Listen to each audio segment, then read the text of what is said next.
कहानी शुरू होती है और हम एक लड़के जेस को उसकी फैमिली के साथ नाश्ता करता हुआ देखते हैं। जेस हमेशा ही चुपचाप अपने में ही खोया रहता था और फाइनेंशियली कंडीशन स्टेबल ना होने की वजह से उसके घर की हालत काफी खराब थी, जिसकी वजह से जेस को काफी बुरा लगता था। उसकी 5 बहनें थी और उससे जो छोटी बहन होती है वो उससे सबसे ज्यादा क्लोज होता है और वो उसके साथ स्कूल भी जाती है। एक दिन जेस स्कूल के लिए निकलता है क्योंकि आज उसकी रेस होने वाली थी, लेकिन किसी ने उसके जूते गायब कर दिए थे, जिसकी वजह से उसे वापस घर आना पड़ता है। फिर वो अपनी मदर से उन जूतों के बारे में पूछने लगता है, जिस पर उसकी मदर कहती है कि वो जूते तो काफी पुराने हो गए थे, जिसकी वजह से मैंने उन्हें फेंक दिया। और वो जेस को उसकी छोटी बहन के जूते पहनने के लिए देती है, लेकिन अब क्योंकि वो लड़की के जूते थे इसीलिए जेस उन्हें लेने से मना कर देता है। तभी वहाँ पर जेस के फादर भी आ जाते हैं, जो कहते हैं कि हम जेस के लिए नए शूज खरीद लेंगे, लेकिन अब क्योंकि पैसे न होने की वजह से जेस को उसकी बहन के जूते पहनने के लिए कहा जाता है। फिर जेस ब्लैक मार्कर से उन जूतों को कलर करने लगता है ताकि वो लेडीज न लगे, लेकिन थोड़ी देर के बाद उसके जूतों पर पानी गिर जाता है, जिसकी वजह से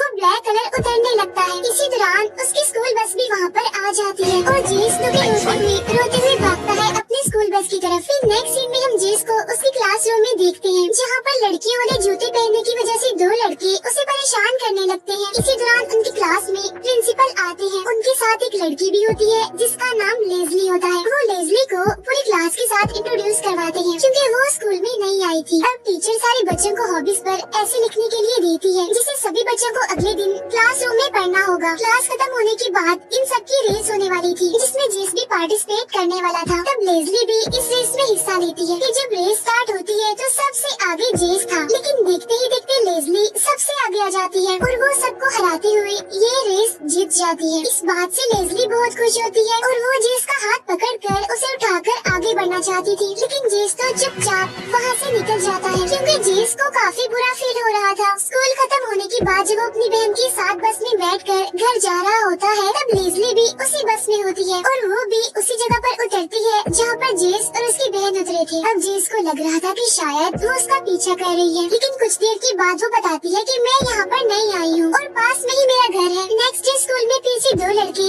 जेस को परेशान कर रहे होते हैं, लेकिन तभी लेज़ली जल्दी से जेस के पास आ जाती है और वो जेस से उसकी बनाई हुई ड्राइंग्स देखने के लिए उससे मांगती है। और जब लेज़ली उन ड्राइंग्स को देखती है तो वो जेस की काफी तारीफ करती है और वो जो शरारती बच्चे होते हैं वो वहाँ से चले जाते हैं। इसके बाद उनकी क्लास स्टार्ट हो जाती है, जहाँ पर टीचर लेज़ली को बुलाती है उसका ऐसे सबके सामने पढ़ने के लिए। और यहाँ पर हमें पता चलता है कि लेज़ली की हॉबी स्कूबा डाइविंग करने की थी। वो सभी को अपनी बातें और अपनी हॉबीज के बारे में मजीद बताने लगती है, जिसे सुनकर अब जेस भी उसकी बातों में खोने लगता है। स्कूल खत्म होने के बाद लेज़ली बस में जाकर सबसे पीछे वाली सीट पर बैठ जाती है, लेकिन अब क्योंकि वो जगह सीनियर्स की होती है इसीलिए जेस उसे वहाँ से उठाकर अपने साथ वाली सीट पर बिठा देता है। फिर कुछ टाइम के बाद ये तीनों घर वापस आ जाते हैं। यहाँ पर जेस फर्स्ट टाइम किसी के साथ घुल मिल कर अच्छे से बात कर रहा था। बातों ही बातों में लेज़ली जेस के साथ रेस लगाती है, तो वो दोनों तेजी से दौड़ते हुए जंगल की तरफ बढ़ने लगते हैं और तभी चलते हुए उन्हें वहाँ पर एक लटकी हुई रस्सी दिखाई देती है, जिसके नीचे से पानी बह रहा था। लेज़ली रस्सी के सहारे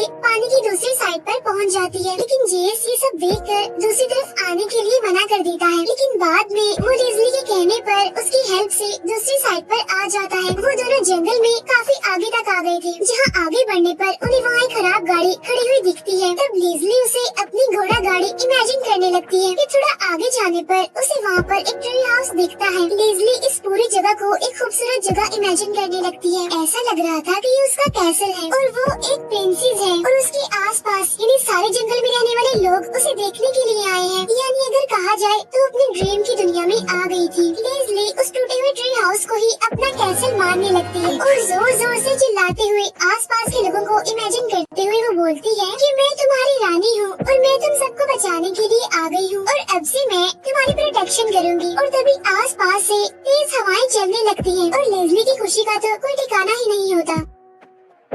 और इस बात को लेज़ली अपने लिए इशारा समझ लेती है, यानी जो उसने बोला वो सच है और अपने इस किंगडम को वो नाम देती है टेरा बेटिया। इसके बाद से ही वो दोनों स्कूल के बाद हर रोज उस जगह पर जाया करते थे, यानी कि अपने ड्रीम वर्ल्ड में, अपनी जादुई दुनिया में। वो वहाँ जाकर बिजी हो जाते थे ट्री हाउस को रिपेयर करने में, बिल्कुल उसे ठीक बनाने में, और यहाँ तक उन दोनों की बहुत अच्छी दोस्ती हो जाती है। इससे जेस की लाइफ में भी काफी चेंजिंग्स आने लगती है, जैसे वो स्कूल में अब खुश रहने लगा था, लोगों में घुल मिल रहा था, उनसे बातें कर रहा था। फिर एक दिन स्कूल बस में एक लड़की गिरने का ड्रामा करती है, यानी वो ऐसे रिएक्ट करती है जैसे उसे किसी ने गिरा दिया हो। फिर वो इल्जाम लगाती है जेस पर, उसे फंसाती है कि उसने इसे गिराया है। तब पनिशमेंट देने के लिए जेस को बस से उतार दिया जाता है, जिसकी वजह से जेस को बस से उतरकर पैदल ही अपने घर जाना पड़ रहा था। वो अपने स्टॉप पर पहुंचकर वो देखता है कि लेज़ली तो पहले ही उसका इंतजार कर रही है वहाँ पर। इसके बाद वो दोनों वापस उसी ट्री हाउस पर चले जाते हैं और वहीं पर बैठकर वो बातें कर रहे थे। और ये जगह सच में बहुत ही खूबसूरत होती है। उनकी जादुई दुनिया यानी उनकी कैसल के पास से एक बहुत ही खूबसूरत नदी बहती थी और वो अपने आसपास मौजूद हर चीज को अपने स्कूल के लोगों का नाम दे रहे थे, यानी वो लोग जो उन्हें अक्सर परेशान किया करते थे। अब जब जेस और लेज़ली बातें कर रहे होते हैं कि तभी वहाँ पर एक गुलहरी आ जाती है जो इन दोनों पर नट्स गिराने लगती है। अब जेस उस गुलहरी का एक नाम रख देता है जो कि उसी के स्कूल के बच्चे का एक नाम था जो कि बहुत शरारती था और वो उस गुलहरी को किसी शैतान की तरह इमेजिन कर लेता है। इसी वजह से वो उससे लड़ने लगता है। अब घर आने के बाद हम जेस को देखते हैं जो कि अपने रूम में बैठकर ड्राइंग्स बना रहा है, लेकिन तभी उसकी फैमिली आकर उसे बर्थडे का सरप्राइज देती है। उसकी फैमिली में फाइनेंशियली प्रॉब्लम होने की वजह से उन्होंने अपने गार्डन में ही ग्रीन हाउस के अंदर खाने के लिए कुछ सब्जियां और फ्रूट्स उगाए हुए थे, लेकिन कुछ जानवर उनके ग्रीन हाउस से सब्जियां और फ्रूट्स चुरा कर खा रहे थे, जिसकी वजह से जेस की फादर उन जानवरों को पकड़ने के लिए वहाँ पर ट्रैप लगाते हैं। नेक्स्ट डे लेज़ली जेस को उसके बर्थडे का गिफ्ट देती है। जेस अपने गिफ्ट को ओपन करता है तो उसमें बहुत सारे कलर्स होते हैं। इतना एक्सपेंसिव और प्रीशियस गिफ्ट लेने की वजह से जेस उसे थैंक्स कहता है। अब रोज स्कूल के बाद जेस और लेज़ली एक साथ मिलकर ट्री हाउस को डेकोरेट करने के लिए चले जाते हैं। फिर एक दिन जब वो दोनों ट्री हाउस में बैठे होते हैं, लेकिन तभी वहाँ पर एक ट्री टूटकर गिर जाता है। तब वो दोनों ये देखने के लिए बाहर आते हैं। फिर उस ट्री की जड़ों के पास पहुँच जाते हैं और वो इन जड़ों को किसी बड़े से शैतान की तरह इमेजिन कर लेते हैं। असल में ऐसा होता नहीं, लेकिन लेज़ली सोच रही थी, क्योंकि वो हर एक चीज को अलग ही तरह से इमेजिन करके ये एक्सपीरियंस करना चाहती थी। वो इस छोटी सी जगह को भी किसी बड़े से पैलेस और क्रीचर्स की तरह इमेजिन करने लगती है, जैसे कि किसी क्रीचर को उन पर अटैक करने के लिए भेजा गया है और उनका ये खेल वहाँ पर चलता रहता है। फिर एक दिन जेस के केज में एक जानवर पकड़ा जाता है जो अक्सर इनकी सब्जियों को खराब करता था और उन्हें चुरा कर खाता था। तब जेस उसे मारता नहीं बल्कि उसे जंगल में छोड़ाता है और जब ये बात उसके फादर को पता चलती है तो वो बहुत गुस्सा हो जाते हैं और वो जेस को बहुत डांटते हैं। वो उससे कहते हैं कि वो जानवर बहुत ही खतरनाक है, देखना वो एक दिन जरूर वापस आएगा और हमारे फ्रूट्स और सब्जियों को खराब करेगा, जिसकी वजह से हमारे पास कोई पैसा नहीं रहेगा। तब इस बात से उदास होकर जेस वहाँ से चला जाता है। अब जेस की पूरी लाइफ प्रॉब्लम से भरी हुई थी, लेकिन लेज़ली के आने की वजह से उसकी लाइफ में खुशी की कोई उम्मीद थी। फिर एक दिन जेस को एक शॉप में एक डॉग मिलता है जो कि लावारिस था,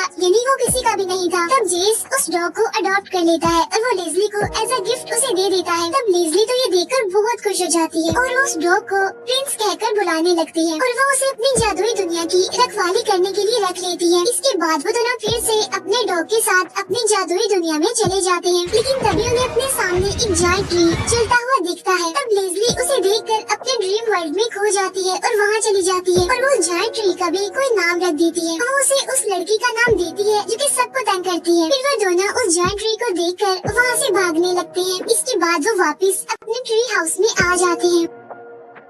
एक दिन बस से उतरने के बाद जेस लेज़ली के साथ उसके घर आता है, जहाँ पर लेज़ली उसे अपने पेरेंट्स से मिलवाती है। यहाँ पर जेस को पता चलता है कि लेज़ली के पेरेंट्स असल में राइटर हैं और इसी वजह से लेज़ली भी इतनी इंटेलिजेंट, इतनी क्रिएटिव है। फिर एक दिन लेज़ली चर्च में एक बड़ी सी बेल देखती है। उसे देखकर वो सोचती है कि इस बड़ी सी बेल को भी मेरी जादुई दुनिया में होना चाहिए। उसी रात जेस के फादर उसे कुछ सामान देते हैं ग्रीन हाउस से कुछ लाने के लिए, लेकिन ये चाबियाँ बाय मिस्टेक नीचे गिर जाती है। इन चाबियों को जेस की बहन उठा लेती है और वो लेज़ली को जाकर दे देती है। फिर इन चाबियों को लेज़ली अपनी दुनिया में ले जाकर उन्हें एज अ बेल इस्तेमाल करने लगती है। चाबियाँ न मिलने की वजह से जेस के फादर उसे फिर से बहुत डांटते हैं। नेक्स्ट डे लेज़ली को पता चलता है कि ये चाबियाँ तो जेस के फादर की हैं और वो उन्हें ढूंढ भी रहे हैं, इसीलिए वो ये बात जेस को बता देती है और चाबियाँ लेने के लिए जेस के साथ उसे ट्री हाउस में जाती है, जहाँ पर वो दोबारा से अपनी जादुई दुनिया यानी टेराबेटिया में चले जाते हैं, जहाँ पर वो काफी सारे अजीब तरह के क्रिएचर्स को देखते हैं। अब लेज़ली के अकॉर्डिंग तो ये सारे क्रिएचर्स उन्हें मारने आए हैं, क्योंकि वो वहाँ की चाबियाँ जो चुरा रहे हैं इसलिए। तो वो दोनों ही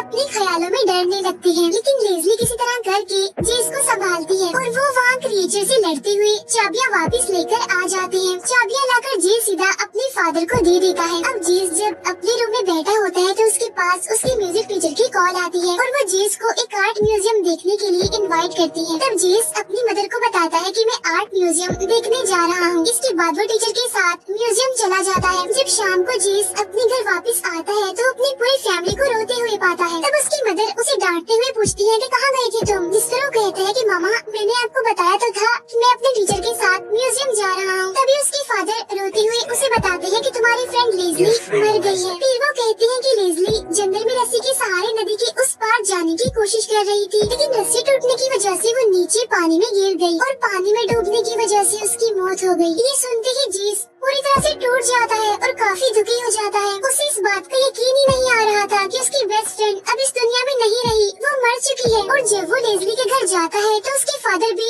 बहुत रो रहे होते हैं और वो जेस को बताती है कि तुम मेरी बेटी लेज़ली की बेस्ट फ्रेंड थी और वो तुम्हें बहुत पसंद करती थी, तुम उसके इकलौते दोस्त थे। इसके बाद कुछ दिन गुजर जाते हैं और जेस अकेला ही लेज़ली और उसकी जादुई दुनिया में चला जाता है, जहाँ पर पीछे पीछे उसकी छोटी बहन भी आ रही होती है। लेकिन तब गुस्से में जेस उसे कहता है कि चले जाओ तुम यहाँ से, क्योंकि ये जगह सिर्फ लेज़ली और मेरी है और यहाँ पर कोई थर्ड पर्सन नहीं आ सकता। अब देखते ही देखते जेस पहले की तरह बन जाता है, यानी कि उदास, अपने ही आप में खोया हुआ। वो किसी से भी ज्यादा बात नहीं करता था। फिर एक दिन वो स्कूल के बाद ट्री हाउस में जाता है और वो लेज़ली के दिए हुए कलर्स को पानी में फेंक रहा होता है, लेकिन तभी उसे वहाँ पर किसी के आने की आहट सुनाई देती है और वो और कोई नहीं बल्कि जेस के फादर होते हैं, जिनके गले लगकर जेस रोने लगता है और कहता है कि लेज़ली के मरने का रिस्पॉन्सिबल मैं खुद को समझता हूँ, क्योंकि अगर मैं लेज़ली को उस दिन अपने साथ म्यूजियम लेकर जाता तो शायद आज वो जिंदा होती। लेकिन जेस के फादर उसे समझाने की कोशिश करते हैं कि इसमें तुम्हारी कोई गलती नहीं है, क्योंकि ये लाइफ है